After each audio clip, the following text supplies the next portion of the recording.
મારું નામ અમી ડઢાણિયા છે.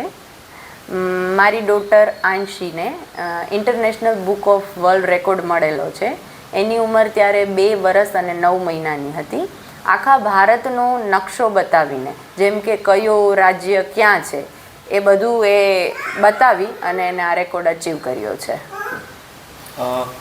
કઈ રીતે તમે આને આગળ લઈ ગયા છો? કઈ રીતે આની એક્ટિવિટી કરાવતા હોય છો? શું છે?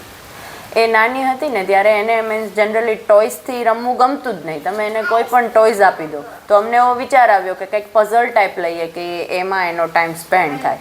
તો અમે આ ઇન્ડિયા મેપ છે, વર્લ્ડ મેપ છે, એવી ઘણી બધી પઝલ એનિમલની છે, બર્ડની છે, એવી પઝલ લીધી. તો એને એમાં બહુ ઇન્ટરેસ્ટ પડતો. તો એના લીધે એ એમાં રમ્યા રાખતી. તો પછી આ અમે એને શીખવાડવાનું ચાલુ કર્યું. અમને એવું થયું કે શાયદ એને આવડી જાય અલગ અલગ રીતે. જેમ કે કોઈ બી સ્ટેટ હતા, જેમ કે આ મેપોલોજીની આ તમે જુઓ છો, આ જે મેપ છે એમાં અલગ અલગ આવા સ્ટેટ હોય છે. તો એ સ્ટેટને અમે સેલોટપથી ચિપકાવી ડોર પર લગાવતા અને એને કહેતા કે બેટા આ મધ્યપ્રદેશ છે, આ રાજસ્થાન છે, આ ગુજરાત છે. અને જ્યારે બી એ ફિટ કરે ત્યારે એ મિસિંગ હોય તો એ લેવા જાય એટલે એનું ક્લિયર થઈ જાય કે આ મધ્યપ્રદેશ છે, આ રાજસ્થાન છે. કેમ કે એને લખતા વાંચતા તો આવડતું નથી, પણ જસ્ટ એનો શેપ અને એનો કલર જોઈ અને એ ઓળખી જતી. અને એવી રીતે એને પૂરો મેપ ક્લિયર થઈ ગયો. પછી અમને એવું લાગ્યું કે ગ્રાસ્પિંગ સારો છે તો આગળ નવું નવું અમે એને શીખવાડતા. તો તેથી એનું બધું ક્લિયર થઈ ગયું. મેં સોશિયલ મીડિયા પર જોયેલું હતું કે ઘણા લોકો મીન્સ ઘણા બાળકો બહુ જ ટેલેન્ટ હોય છે. તો મને પણ એવું લાગ્યું કે મારી દીકરીને બી આટલું બધું આવડે છે તો એને એક અલગ પ્લેટફોર્મ મળે.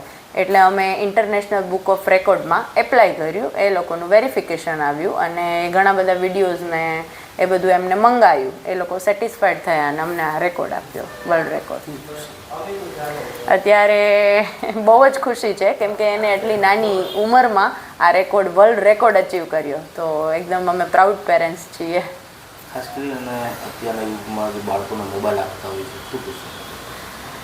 અમારા મીન્સ મારા હસબન્ડનું એવું છે કે જ્યારે નાના બાળકો હોય ને ત્યારે એનું માઇન્ડ હોય ને કોરી પાટી જેવું હોય. તો એને તમે જે બી પેલું શીખવાડો ને એ જ શીખે. તો પહેલેથી અમે એને મોબાઈલ કે ટીવી બતાવતા જ નહીં. મારા ઘરમાં ટીવી છે પણ અમે લોકો બી ટીવી નથી જોતા અને એને બતાવતા પણ નથી. તો આ બધા ટોયસથી જ એનો ટાઈમ સ્પેન્ડ કરીએ અને એને બધું શીખવાડીએ. એટલે એનું ક્લિયર છે કે આપણે આ મેપ કરવાનો, વર્લ્ડ મેપ કરવાનો.